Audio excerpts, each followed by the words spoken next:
Greater విజయవాడను ప్రభుత్వం okay చేసింది. అయితే 6 నెలల తర్వాతే ఈ ప్రక్రియ ప్రారంభించాలని దిశానిర్దేశం చేసింది. జనవరి 1 నుంచి జనగణన ప్రారంభం కానుండడం, ఈ సమయంలో భౌగోళికంగా ఎలాంటి మార్పులు చేపట్టే అవకాశం లేకపోవడం వల్లే ప్రభుత్వం ఈ నిర్ణయం తీసుకుంది. కాగా గ్రేటర్ విజయవాడ ప్రతిపాదిత గ్రామాలను ఎన్నికల నుంచి తప్పించి ప్రత్యేక అధికారుల పాలనలో ఉంచాలని ప్రభుత్వం యోచిస్తోంది. గ్రేటర్ విజయవాడకు ముఖ్యమంత్రి చంద్రబాబు అంగీకారం తెలిపారు. కాకపోతే ఈ ప్రక్రియ ప్రారంభానికి 6 నెలలు సమయం పట్టే అవకాశం కనిపిస్తోంది. గ్రేటర్పై ప్రభుత్వం సానుకూలంగా ఉన్నప్పటికీ తాజా జనగణన పూర్తయిన తర్వాత ఈ ప్రక్రియ ప్రారంభించాలని భావిస్తోంది. ఇప్పటికే జనగణన నోటిఫికేషన్ వెలువడగా మరో 3 నెలల్లో ఈ ప్రక్రియ ప్రారంభం కానుంది. దీంతో దేశవ్యాప్తంగా ఎలాంటి భౌగోళిక మార్పులు చేపట్టే అవకాశం ఉండదు. ఆ తర్వాతే గ్రేటర్ అంశాలను పరిశీలించాలని ప్రభుత్వం నిర్ణయించింది.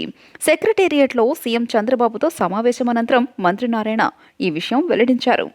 పంచాయతీరాజ్ యాక్ట్ ప్రకారం ముందుగా నోటిఫికేషన్ ఇచ్చి అభ్యంతరాలు స్వీకరించి తుది నోటిఫికేషన్ వెలువరించడానికి 10 రోజుల సమయం కావాలి. ప్రస్తుత సమయం కేవలం 4 రోజులే ఉంది. ఈ ప్రక్రియ ఇంత తక్కువ సమయంలో అయ్యే పని కాదు. హడావిడి పనులు చేపట్టి తప్పులు చేస్తే మొదటికే మోసం వచ్చే అవకాశాలున్నాయి. సమయం లేదు కాబట్టి తప్పులు చేసి ఇబ్బందులు కొని తెచ్చుకోవడం కంటే ఆచితూచి ముందుకు వెళ్లాల్సిందిగా ముఖ్యమంత్రి సూచించారు. మార్చి నెలాఖరుకు పంచాయతీల పదవీకాలం పూర్తయ్యే క్రమంలో గ్రేటర్ విజయవాడ ప్రతిపాదిత 75 గ్రామాలకు ఎన్నికలు నిర్వహించకుండా ప్రత్యేక అధికారులను ప్రభుత్వం నియమిస్తోంది. ప్రత్యేక అధికారుల హయాంలో గ్రేటర్ తీర్మానాలను స్వీకరిస్తారు. ఎలాగూ ప్రత్యేక అధికారులే ఉంటారు కాబట్టి తీర్మానాలన్నీ సానుకూలంగానే వస్తాయి. దీంతో ప్రభుత్వం ఏమైనా నిర్ణయం తీసుకునే అధికారం ఉంది కాబట్టి ఇబ్బందులనేవే ఉండవు. ప్రజల ఆరోగ్యమే కూటమి ప్రభుత్వానికి ప్రధాన లక్ష్యమని స్పష్టం చేస్తూ ఆరోగ్య పరిరక్షణలో యోగాకు ప్రభుత్వం అత్యంత ప్రాధాన్యత ఇస్తోందని మంత్రి సతీకుమార్ యాదవ్ పేర్కొన్నారు. రాష్ట్ర వ్యాప్తంగా యోగాపై విస్తృత అవగాహన కార్యక్రమాలు నిర్వహించామని, ఇప్పటికే 2 కోట్ల మంది యోగాలో పాల్గొన్నారని తెలిపారు. యోగాపై కనీస అవగాహన లేని వ్యక్తులు దానిపై మాట్లాడడం దురదృష్టకరమని, అలాంటి వ్యాఖ్యలు ప్రజలను తప్పుదారి పట్టించేలా ఉన్నాయని విమర్శించారు. తిరుపతిలో జరుగుతున్న భారతీయ వైజ్ఞానిక సమ్మేళనం కార్యక్రమంలో వైద్య ఆరోగ్య శాఖ మంత్రి సత్యకుమార్ యాదవ్ సంచలన వ్యాఖ్యలు చేశారు.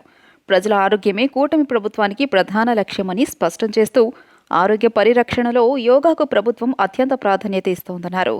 రాష్ట్ర వ్యాప్తంగా యోగాపై విస్తృత అవగాహన కార్యక్రమాలు నిర్వహించామని, ఇప్పటికే 2 కోట్ల మంది యోగాలో పాల్గొన్నారని తెలిపారు. ఇది ప్రజారోగ్యంపై ప్రభుత్వ నిబద్ధతకు నిదర్శనమని మంత్రి పేర్కొన్నారు. యోగం అనేది కేవలం వ్యాయామం మాత్రమే కాదని, మానసిక, శారీరక ఆరోగ్యానికి పునాది అని అన్నారు. అయితే యోగాపై కనీస అవగాహన లేని వ్యక్తులు దానిపై మాట్లాడడం దురదృష్టకరమని, అలాంటి వ్యాఖ్యలు ప్రజలను తప్పుదారి పట్టించేలా ఉన్నాయని విమర్శించారు.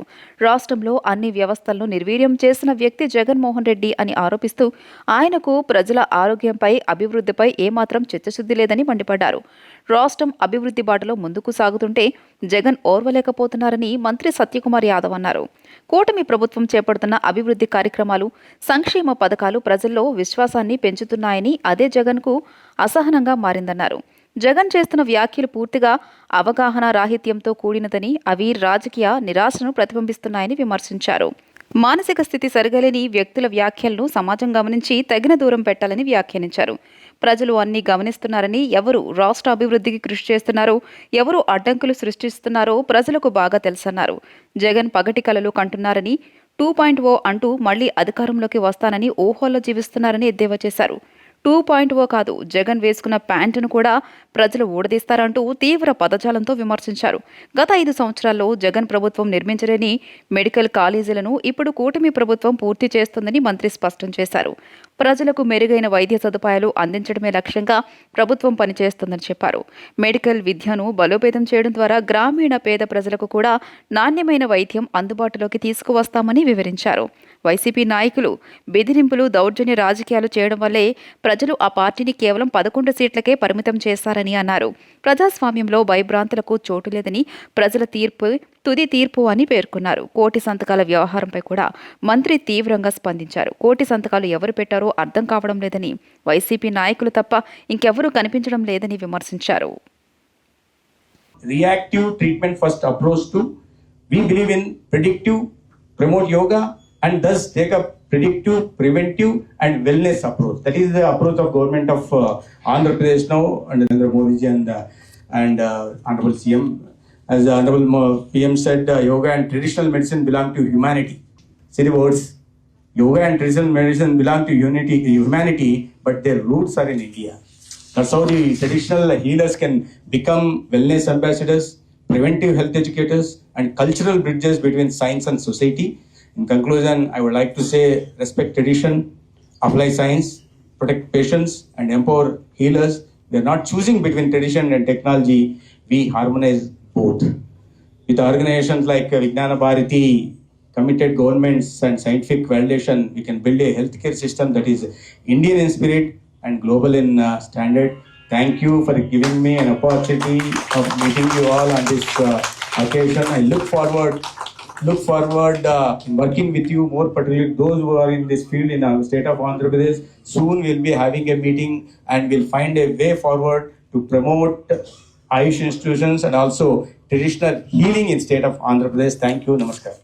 వైద్య కళాశాలల్లో ప్రభుత్వ ప్రైవేట్ భాగస్వామ్యం ఉండడాన్ని కేంద్ర ప్రభుత్వమే సమర్థించిందని మంత్రి డోలా శ్రీ బాల వీరాంజనేయ స్వామి పేర్కొన్నారు. పీపీపీ విధానం ద్వారా నిర్మాణం చేసిన మెడికల్ కాలేజీలను తర్వాత ప్రభుత్వానికి అప్పగిస్తారని, అయితే ఈ విషయంపై మాజీ ముఖ్యమంత్రి జగన్ పిచ్చి పిచ్చి ప్రేలాపనలు పేరటం మానుకోవాలని హితవు పలికారు. మెడికల్ కాలేజీల నిర్మాణం కోసం ముందుకు వస్తున్న సంస్థలకు ఫోన్లు చేసి బెదిరించడం మంచి పద్ధతి కాదని, ఏది ఏమైనా పీపీపీ విధానం ద్వారానే ప్రభుత్వం ముందుకు వెళుతుందని స్పష్టం చేశారు. ప్రజాస్వామ్యంలో అందరికీ మాట్లాడే స్వేచ్ఛ ఉంటుంది, కానీ అది శృతి మించితే చర్యలు తప్పవని మంత్రి పేర్కొన్నారు.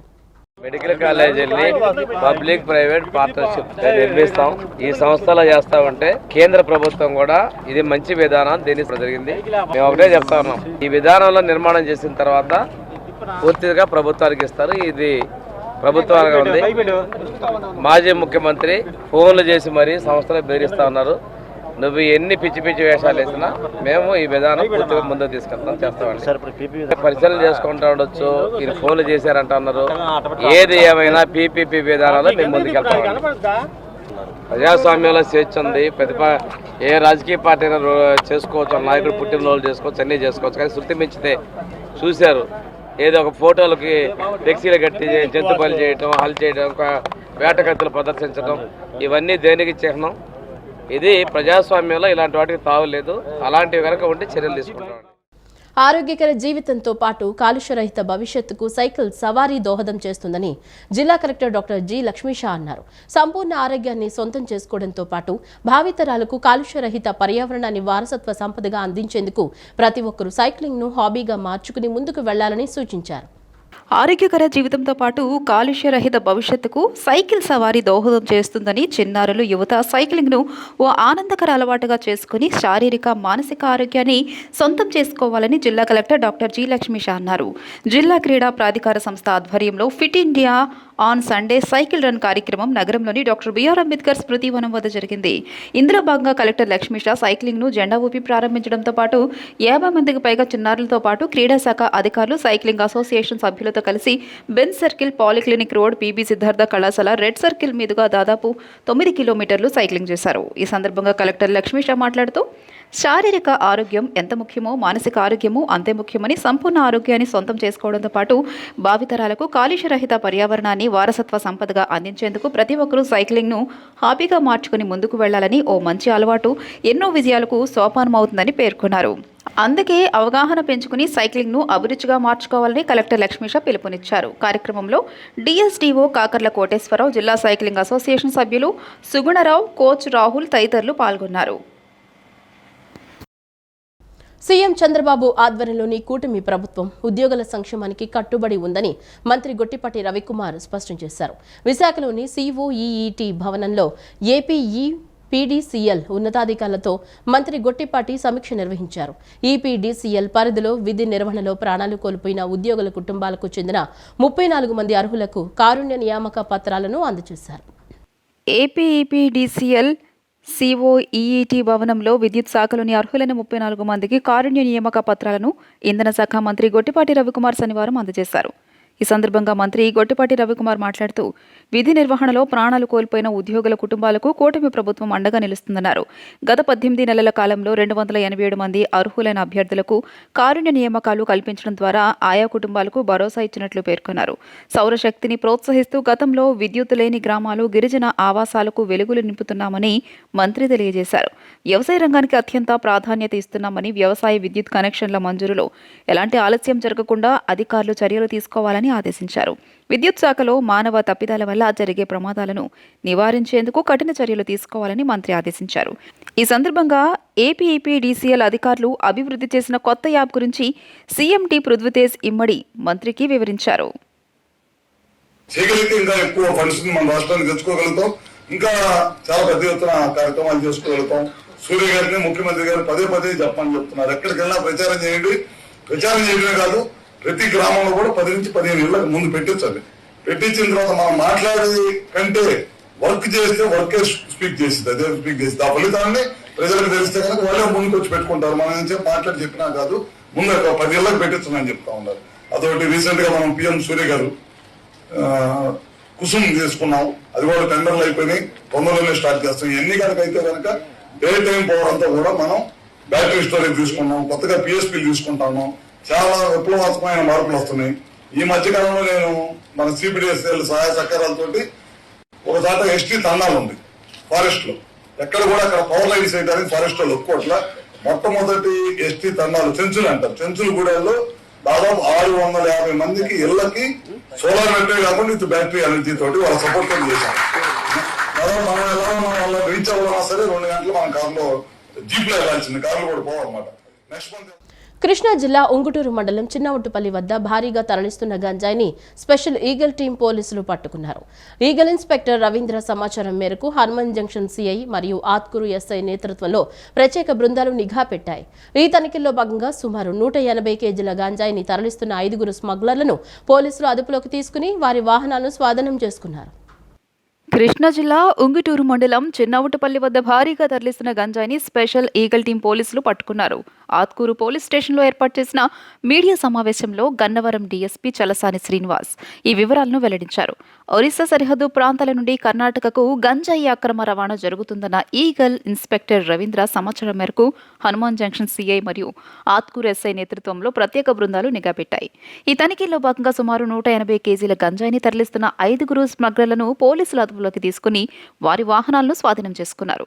ఈగల్ ఐజీ ఆకే రవికృష్ణ, జిల్లా ఎస్పీ విద్యాసాగర్ నాయుడు ఆదేశాల మేరకు జిల్లాలో మాదక ద్రవ్యాల నిరోధానికి కఠిన చర్యలు తీసుకుంటున్నట్లు డీఎస్పీ తెలిపారు. కూటమి ప్రభుత్వం అధికారంలోకి వచ్చిన తర్వాత గంజాయి, ఇతర మత్తు పదార్థాల అక్రమ రవాణాపై ఈగల్ టీం సహాయంతో ప్రత్యేక నిఘా ఉంచామని ఆయన పేర్కొన్నారు. అక్కడ తీసుకెళ్లి అప్పచెప్పడం వరకు ఇతరులకు సహకారం అందిస్తారు. ఈ మారెప్పని అతనే మెయిన్ విక్రేత. అక్కడికి వెళ్ళినా కర్ణాటక అయినా ఇతనే మెయిన్. సప్లై చేసే అతను తిమోతి, అతను అక్కడ ఉంటాడు. మళ్ళీ కర్ణాటక వెళ్ళిన తర్వాత కూడా ఇంకొక 2-3 అమ్ముకుంటా ఉంటారు. వాళ్ళని కూడా మేము గుర్తించాం. వాళ్ళని కూడా మొదలుగా చేర్చాం. త్వరలో అరెస్ట్ చేస్తాం. కేసు గవర్నమెంట్ మారెప్ మీద ఇంకా కేసు ఉంది. ఎవరెవరు మారెప్ మీద అయితే ఉన్నాయి. మిగిలిన రాజేష్ మీద కూడా మిగిలిన వాళ్ళ మీద ఉన్నాయి. ఏర్పాటు చేసాడు.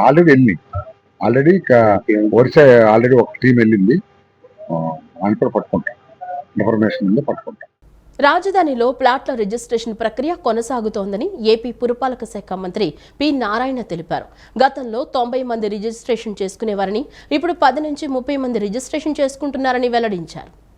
రాజధానిలో ప్లాట్ల రిజిస్ట్రేషన్ ప్రక్రియ కొనసాగుతోందని ఏపీ పురపాలక శాఖ మంత్రి పి నారాయణ తెలియజేశారు. గతంలో 90 మంది రిజిస్ట్రేషన్ చేసుకునేవారని ఇప్పుడు 10 నుంచి 30 మంది రిజిస్ట్రేషన్ చేసుకుంటున్నారని వెల్లడించారు.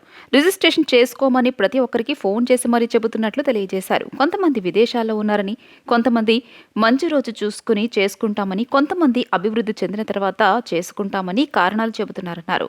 రైతులకు బ్యాంక్ లోన్స్ కోసం 30 సంవత్సరాల లింక్ డాక్యుమెంట్స్ అడుగుతున్నారని, లింక్ డాక్యుమెంట్స్తో సంబంధం లేకుండా లోన్స్ ఇచ్చేందుకు బ్యాంకులతో మాట్లాడినట్టు వెల్లడించారు. గన్నవరం భూములపై 3 ప్రతిపాదనలు వచ్చాయని, ఈ 3 ప్రతిపాదనలపై భూ యజమానులతో మాట్లాడమని ఆదేశించినట్లు పేర్కొన్నారు. గ్రామాల్లో కల్పించే మౌలిక సదుపాయాల డిజైన్స్ పూర్తి చేశామని, ఆ డిజైన్స్ శాసనసభ్యులకు అందజేయమని చెప్పినట్లు తెలిపారు. ఆ డిజైన్స్ పైన గ్రామ పెద్దలు, ప్రజలతో ఎమ్మెల్యేలు మాట్లాడాలని చెప్పామని, ప్రజల సూచనలు, సలహాలు చెబితే వాటిని డిజైన్స్లో కలపాలని సూచించినట్లు పురపాలక శాఖ మంత్రి నారాయణ స్పష్టం చేశారు. ఏదైతే ల్యాండ్ అక్విజిషన్ పడిందో ఆ ప్రాబ్లం సాల్వ్ అయ్యేదాకా వెయిట్ చేస్తామన్నారు. ఇది అందరికీ తెలియజేస్తున్నాం. ఎవరైనా మీ ప్లాటు ల్యాండ్ అక్విజిషన్ పడి మార్చాలనుకుంటే మీరు అప్రోచ్ అయితే ఇమీడియట్గా మార్చి లాటరీస్ ఇవ్వడం జరుగుతుంది. అదేవిధంగా అన్నిటికంటే ఇంపార్టెంట్ జరీబ్ నాన్ జరీబ్కి కొన్ని కండిషన్స్ మీద ఇది జరీబ్, ఇది నాన్ జరీబ్ అని డిపార్ట్మెంట్ వాళ్ళు అప్పుడే ఫైనలైజ్ చేశారు. దాని ప్రకారం యాక్చువల్గా 2014-19లో జరీబ్ వాళ్ళకి 1450 చదరపు గజాలు, నాన్ జరీబ్కి 1250 ఇచ్చాం. అందులో 1000 గజాలు నాన్ జరీబ్ అయితే 1000 గజాలు రెసిడెన్షియల్, 250 కమర్షియల్. జరీబ్ అయితే 1000 గజాలు రెసిడెన్షియల్, 450 ఇచ్చి కమర్షియల్. అయితే కొంతమంది మాది కూడా జరీబు కన్సిడర్ చేయమని అప్పీల్ చేయటం, దాని మీద కమిటీ డిస్ట్రిక్ట్ లెవెల్లో కమిటీ వేయటం కలెక్టర్ ఆధ్వర్యంలో. అయితే ఆ కమిటీలు వేసిన దాంట్లో మెజారిటీని రిజెక్ట్ చేశారు. అయితే మళ్ళీ రైతులు రిక్వెస్ట్ చేశారు అప్పీలు. దాని మీద ఇప్పుడు స్టేట్ లెవెల్లో కమిటీ వాళ్ళని నిర్ణయించి ఆ కమిటీని యాక్చువల్గా వాళ్ళు వేశారు. యాక్చువల్గా ఆ కమిటీలో అటు జాయింట్ కలెక్టర్ యాక్చువల్గా జేసీ గారు గుంటూరు ఉంటారు, తర్వాత water department, horticulture department, survey department, additional commissioner of CRDA, వీళ్ళందరూ ఆధ్వర్యంలో ఇది 45 రోజుల్లో లోపల ప్రాసెస్ కంప్లీట్ చేయమన్నాం. రాష్ట్రాభివృద్ధికి ఆటంకం కలిగించేందుకు వైకాపా నేతలు ఎంతకైనా దిగజారుతున్నారని హోంమంత్రి అనిత విమర్శించారు. జంతు బలులు చేసి ఉన్మాదుల్లా తయారవుతున్నారని మండిపడ్డారు. బహిరంగ ప్రదేశాల్లో జంతు బలి చేయడం నేరమని, వచ్చే ఎన్నికల్లో మేం గెలిస్తే మీ పరిస్థితి ఇదేనంటూ నినాదాలు ఇవ్వటం దారుణమని అన్నారు. వైకాపా శ్రేణులు ఏం చేసినా ఆ పార్టీ నాయకుడు నోరు తెరిచి తప్పని చెప్పడం లేదన్నారు. మంగళగిరిలోని టీడీపీ కేంద్ర కార్యాలయంలో హోంమంత్రి వంగలపూడి అనిత విలేకరుల సమావేశం నిర్వహించారు. సమావేశంలో ఆమె మాట్లాడుతూ రాజకీయాలను అడ్డం పెట్టుకుని రౌడీజం చేస్తున్నారని అన్నారు. జగన్ ఫ్లెక్సీలకు రక్తాభిషేకం చేయడం ఉన్మాదం కాదా అని ప్రశ్నించారు. రాష్ట్రాభివృద్ధికి ఆటంకాలు కలిగించేందుకు కుట్రలు చేస్తున్నారన్నారు. చిన్నపిల్లల్ని కూడా సైకోలు, ఉన్మాదులా తయారు చేస్తున్నారని తెలియజేశారు. టీనేజ్ పిల్లల జీవితాలతో ఆటలు ఆడుకుంటున్నారని మండిపడ్డారు. రాజకీయ నేతల ఉద్దేశాలు కూడా పిల్లల తల్లిదండ్రులు ఆలోచించాలన్నారు. ఆస్తి గురించి సొంత తల్లి, చెల్లెలిపై కేసులు పెట్టిన వారు మీ పిల్లల్ని రక్షిస్తారా? పిల్లలు రోడ్డుపైకొచ్చి నరుకుతాం, చంపుతామంటున్నారని అన్నారు. తమ పార్టీ నేతలు చేసింది తప్పని జగన్ చెప్పలేరా అని ప్రశ్నించారు. వైకాపా అధికారంలో ఉన్నప్పుడు అనేక దారుణాలు జరిగాయని, అధికారం కోల్పోయినా మరో రకం దారుణాలకు పాల్పడుతున్నారన్నారు. ఇలాంటి వాటిని ఖండించలేదంటే జగన్ అసలు మనిషేనా అని అనిత మండిపడ్డారు. వాళ్ళ నాయకుడు తాలూకా పుట్టినరోజులకి కేకులు కట్ చేసే కత్తి ఈ రకంగా ఉంటుందని నాకు ఈరోజే తెలిసిందండి. జస్ట్ ఒకసారి మీరు చూస్తే కేకు కట్ చేసే కత్తి, కొడవళ్ళు, పెద్ద పెద్ద కత్తులు పట్టుకొని కేకులు కట్ చేస్తారు. ఇక్కడ ఒకసారి మీరు చూస్తే ఇక్కడ హ్యాపీ బర్త్డే జగన్ అన్న, వైఎస్ఆర్ పార్టీ సంథింగ్ రాసి ఆ కత్తి చూసారా? ఈ కత్తి ఒక్కసారి కేకు కట్ చేసుకునే కత్తి అండి అది. కేకు ఇలాంటి కత్తులతో చూసి కేక్ కట్ చేస్తూ ఒక రకంగా చేయటం ఒక ఎత్తు అయితే, తిరిగి అదే కత్తితో జంతు బలి చేసి ఒక మూగజీవాల ఉసురు తీసుకోవటమే కాకుండా దాన్ని బేస్ చేసుకొని ఇలా రక్తాన్ని తీసుకెళ్ళి వాళ్ళ నాయకుడు తాలూకా ఫ్లెక్సీలో ఫోటోలకి అభిషేకాలు చేసి రప్పారప్పమని నరుకుతాం, 2029లో ఇదే రిపీట్ అవుద్ది అని చెప్పి స్లోగన్లు ఇచ్చుకునే పరిస్థితి. అంటే దీన్ని చూస్తూ ఉంటే మానవత్వం ఎటువైపు వెళ్ళిపోతుంది అన్నది ఒక పక్క అయితే, అంటే రాజకీయాన్ని అధికారం కోల్పోయిన తర్వాత కూడా రాజకీయ ముసుగులో రౌడీజం చేస్తూ ప్రజల్ని ఏ విధంగా భయభ్రాంతుల్ని చేస్తున్నారు అన్నది ఒక యాంగిల్ అయితే, రాష్ట్ర అభివృద్ధికి ఆటంకం కలిగించడానికి ఎంతవరకైనా దిగజారుతున్నారు, ఎంత నేరాలు చేయటానికైనా వీళ్ళు వెనకాడట్లేదు అన్న విషయాన్ని గురించి కూడా ప్రజలు అర్థం చేసుకోవాల్సిన అవసరం ఉంది. Podcast entertainment news pen channel ప్రారంభోత్సవం సందర్భంగా నిర్వాహకులు నరేష్, ప్రియాంక ఆధ్వర్యంలో మంగళగిరిలో ఎకో పార్క్లో ట్రెక్కింగ్ కార్యక్రమాన్ని నిర్వహించారు. ఈ ట్రెక్కింగ్ కార్యక్రమానికి ప్రభుత్వ అధికారులు, వైద్యులు, న్యాయవాదులు, సాఫ్ట్వేర్ ఉద్యోగులు సుమారు 30 మంది ఎంతో ఉత్సాహంగా పాల్గొన్నారు.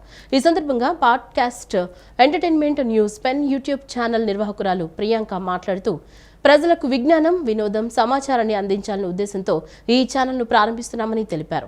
ఛానల్ ప్రారంభోత్సవం సందర్భంగా ఆరోగ్యం గురించి అవగాహన కల్పించేలా ట్రెక్కింగ్ కార్యక్రమాన్ని ఏర్పాటు చేశామన్నారు. సుమారు 30 మంది స్నేహితులు పాల్గొన్నారని తెలిపారు. విజయవాడ నార్త్ ఏసీపీ స్రవంతి మాట్లాడుతూ తన స్నేహితులు నరేష్, ప్రియాంక కలిసి digital media YouTube channel podcast entertainment news pen ఛానల్ను ప్రారంభిస్తున్నారని తెలిపారు. దీని ప్రారంభోత్సవంగా ట్రెక్కింగ్ కార్యక్రమం నిర్వహించారని డాక్టర్స్, లాయర్స్, సాఫ్ట్వేర్ ఇంజనీర్లు, స్నేహితులు, కుటుంబ సభ్యులు అందరూ కార్యక్రమంలో ఎంతో ఉత్సాహంగా పాల్గొన్నారన్నారు. డాక్టర్ చింత రామకృష్ణ మాట్లాడుతూ శాస్త్రీయ విజ్ఞానాన్ని తెలుగు వారికి అందించాలి, సాంకేతిక పరిజ్ఞానం, ఆరోగ్య సంరక్షణ జాగ్రత్తలకు సంబంధించిన వివరాలను తెలియజేస్తామన్నారు. మేమందరం pen YouTube channel media start చేస్తున్నాము. దానికి ఇనాగరేషన్గా ట్రెక్కింగ్ కండక్ట్ చేస్తున్నాము అందరం కలిపి. పెన్ అంటే podcast entertainment and news channel full abbreviation వచ్చేసి. ఈరోజు అందరం కలిసి అవేర్నెస్ హెల్త్ దానికి ట్రెక్కింగ్ కండక్ట్ చేస్తున్నాము. Inauguration total 30 members. నా friends Naresh and Priyanka the start digital media and YouTube channel pen podcast entertainment and news. దీనికి ఇనాగరేటివ్ ఈవెంట్గా they invited us for trekking.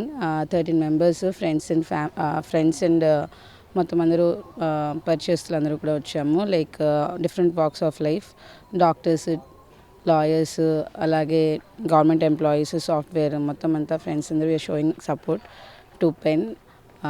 I wish Naresh and Priyanka all the very best. Naresh and వాళ్ళ wife Priyanka కలిపి as ఎ టీమ్గా form అయ్యి pen అనే channel తీసుకొస్తున్నారు, YouTube channel. Basically podcast entertainment news channel. So ఈ podcast ఏంటంటే సైంటిఫిక్ మెటీరియల్ మన తెలుగు కమ్యూనిటీ వాళ్ళందరికీ అందజేద్దాము in terms of science, technology, health care. So వీటి మీద యాక్సెసిబుల్ కంటెంట్, సైంటిఫిక్ కంటెంట్ అందజేద్దామని చెప్పేసి పెన్ యూట్యూబ్ ఛానల్ పెట్టడం జరిగింది. సో ఈ సందర్భంగా నరేష్ అండ్ ప్రియాంకకి నా శుభాకాంక్షలు. నేను డాక్టర్ చింతా రామకృష్ణ, నెఫ్రాలజిస్ట్, వేదాంత హాస్పిటల్స్, గుంటూరు. నల్లజర్ల మండలం చోడవరం గ్రామంలో వైసీపీ అధినేత జగన్ పుట్టినరోజు సందర్భంగా నడి రోడ్డుపై జంతు బలులను అర్పించిన వారిని నడి రోడ్డుపై నడిపిస్తూ నల్లజర్ల పోలీసులు తీసుకెళ్లారు. జగన్ ఫ్లెక్సీ వద్ద మేకపోతు తలను నరికి మేకపోతు మొండు నుంచి కారుతున్న రక్తాన్ని మొండంతో ఫ్లెక్సీకు రుద్ది వికృతానందం పొందిన వ్యక్తులను నల్లజర్ల పోలీసులు అదుపులోకి తీసుకుని వారిని స్థానిక పోలీస్ స్టేషన్ నుంచి నడిపించుకుంటూ తీసుకుని వెళ్లారు. అనంతరం వారిని కోర్టులో హాజరుపరిచారు. డిసెంబర్ 21న జరిగిన వైఎస్ జగన్ పుట్టినరోజు వేడుకల్లో వైసీపీ నేతలు అత్యుత్సాహం ప్రదర్శించారు. జగన్ ఫ్లెక్సీ ఎదుట మేకపోతును బలిచ్చారు. అంతేకాదు మేకపోతు నుంచి తీసిన రక్తంతో జగన్ ఫ్లెక్సీకి అభిషేకం చేశారు. ఈ తంతు మొత్తం సోషల్ మీడియాలో వైరల్ అయ్యాయి. నల్లజర్ల పోలీసులు అదే రోజు రాత్రి తూర్పు చోడవరం చేరుకుని ఈ ఘటనకు కారణమైన 8 మందిలో 7గురిని అదుపులోకి తీసుకున్నారు. సమంజసరావు పరారీలో ఉన్నాడు. వారి నుంచి నాటుసారా స్వాధీనం చేసుకున్నారు. అందరిపై ఆయుధాల చట్టంతో పాటు జంతువులను హింసించిన ఆరోపణలపై మరికొన్ని సెక్షన్లను నమోదు చేశారు. అందరూ చూస్తుండగానే నిందితులను నల్లజర్ల పోలీస్ స్టేషన్ నుంచి సెంటర్ వరకు నడి రోడ్డుపై నడిపించి ప్రభుత్వ ఆసుపత్రికి తీసుకెళ్లారు. అక్కడ పరీక్షలు నిర్వహించి తాడేపల్లిగూడెం కోర్టుకు తరలించారు. కోర్టు రిమాండ్ విధించగా వారందరినీ సబ్ జైలుకు తరలించారు. సమాజ సేవకు మారు పేరు ఆర్యవయసులు అని జగ్గయ్యపేట శాసనసభ్యులు శ్రీరామ్ తాతయ్య అన్నారు. సేవారంగంలో రాణిస్తున్న మహిళామణులకు వైశ్య లైమ్ లైట్ అవార్డ్స్ అందజేయడం ప్రశంసనీయమని కొనియాడారు. పటమట డొంకరోడ్లోని ఒక కళ్యాణ మండపంలో Vaishya lime light awards program chairman Immadi Siva ఆధ్వర్యంలో వైశ్య లైమ్ లైట్ అవార్డ్స్ కార్యక్రమం జరిగింది. ఈ కార్యక్రమానికి జగ్గయ్యపేట శాసనసభ్యులు శ్రీరామ్ తాతయ్య ముఖ్య అతిథిగా విచ్చేసి 15 మంది మహిళా మణులకు అవార్డ్స్ అందజేశారు. ఈ సందర్భంగా శాసనసభ్యులు శ్రీరామ్ తాతయ్య మాట్లాడుతూ 10 సంవత్సరాలుగా Immadi Siva Vaishya lime light awards ఇస్తూ మహిళా మణులను ప్రోత్సహించడం అభినందనీయమని అన్నారు. వైశ్యులు సమాజ సేవకు మరింతగా తోడ్పాటు అందించాలని పిలుపునిచ్చారు. అనంతరం ఇమ్మడి శివ మాట్లాడుతూ విజయవాడ నగరంలో మొట్టమొదటిసారిగా వైశ్య లైమ్ లైట్ అవార్డ్స్ అందజేశామని అన్నారు. వివిధ రంగాల్లో వివిధ రాష్ట్రాల్లో సేవలు అందిస్తున్న మహిళలలో 15 మందిని ఎంపిక చేసి అవార్డ్స్ అందజేశామని అన్నారు. అనంతరం ఆర్య వైశ్య కార్పొరేషన్ చైర్మన్ డూండి రాకేష్ మాట్లాడుతూ త్వరలో ఆర్య వైశ్య కార్పొరేషన్ ఆధ్వర్యంలో రాష్ట్ర ప్రభుత్వం తరపున ఆర్య వైశ్య మహిళా అవార్డ్స్ అందజేస్తామని ప్రకటించారు. ఈ సందర్భంగా ప్రదర్శించిన సాంప్రదాయ ఫ్యాషన్ షో ఆహుతులను ఆకట్టుకుంది. ఈ కార్యక్రమంలో Vaishya limelight awards program committee ప్రతినిధులు శ్రీకర్ ఆలపాటి, రాజేష్, సంపత్, బీజేపీ నాయకులు విత్తావంశీ, కృష్ణ తదితరులు పాల్గొన్నారు. 5 రాష్ట్రాల నుంచి అవార్డులు వస్తున్నారు, అవార్డు గ్రహీతలు వస్తున్నారు. 5 రాష్ట్రాల నుంచి ఈవెన్ ఆడియన్స్ కూడా మన దగ్గర ఉన్నారు. సో ఈ విషయాన్ని గర్వంగా చెప్పుకోదలుచుకున్నాను. And I hope, I believe very soon we are going to celebrate one more event in Vijayawada with the men. Men తక్కువ కాదండి, బట్ ఇప్పుడైతే మహిళా లోకం, మహిళా దినం ఈ రోజున గర్వంగా చెప్పుకోబోతున్నాం. Vysya limelight awards. నా పేరు ఇమ్మాడి శివకుమార్, ఇమ్మాడి అని పిలుస్తారు. నేను ONNA సంస్థకి ఫౌండర్ అండి. నేను వెబ్, బ్రాండింగ్, డిజిటల్ మార్కెటింగ్ అనే బిజినెస్లో ఉంటాను. I'm from Hyderabad. Thank you. ఈ VLA Vaishya limelight awards for women ఈ ఈవెంట్ విజయవాడలో చేస్తున్నాము. సో మాకెంతో చాలా హ్యాపీగా ఉంది, సంతోషంగా ఉంది. అండ్ చాలా స్పెషల్ మంది వస్తున్నారు. వాళ్ళందరూ కూడా ఒక special and very distinguished award తీసుకుంటున్నారు. అండ్ దీని తర్వాత విజయవాడ తర్వాత ఖచ్చితంగా ఈ VLA అవార్డ్స్ సెరమనీ ఒక గ్రాండ్ గ్లిజరింగ్ ఈవెంట్ ఖచ్చితంగా different parts of India and దాని తర్వాత డెఫినెట్లీ అవుట్ ఆఫ్ ఇండియా కూడా వెరీ సూన్ VLA కండక్ట్ చేయబోతున్నామండి. Definitely it's proud and great moment for all of us. Thank you so much. Vaishya limelight award హైదరాబాద్లో చేసినప్పుడు మేము చాలా గర్వంగా ఫీల్ అయ్యేవాళ్ళం. బట్ ప్రస్తుతాన్ని మొట్టమొదటిసారిగా ఎక్కడైనా వేరే ప్రదేశంలో చేయాలనుకున్నప్పుడు విజయవాడను ఎన్నుకోవడం జరిగింది. ఎందుకంటే కనకదుర్గమ్మ వారి ఆశీస్సులు ఇక్కడ నిండుగా ఉన్నాయి. కనకదుర్గమ్మ మనలాంటి ఆడపడుచులు మన సంస్థలో ఎంతోమంది ఉన్నారు ఇక్కడ. సో వైశ్య కమ్యూనిటీలో మనకు ఎంతోమందిని కనకదుర్గలని తర్వాత పరిచయం చేయాలనే సదుద్దేశంతో ఇక్కడ చేయడం జరిగింది. ఈ అవకాశం ఇచ్చిన వైశ్య లైమ్లైట్ అవర్ ఫౌండర్ ఇమ్మాడి గారికి ధన్యవాదములు. అండ్ ఈ సంస్థ దినదినాభివృద్ధి చెందుతూ ఇక్కడే కాకుండా అంతర్జాతీయంగా కూడా మేము చేయాలని ఎంతో తపన పడుతున్నాము. మీ అందరికీ కూడా మీడియా మిత్రులకు ధన్యవాదాలు. ఈ వర్డ్ అందరికీ స్ప్రెడ్ చేసి మనలో ఉన్న ఆడపడుచులు అందరికీ రికగ్నిషన్ ఇస్తూ వాళ్ళందరినీ ఎంకరేజ్ చేయాలని, ఈ సంస్థ సదుద్దేశం మీ ద్వారా జరగాలని మేము కోరుకుంటున్నాం. Thank you so much. ఈ వార్తలు ఇంతటితో సమాప్తం. నమస్కారం.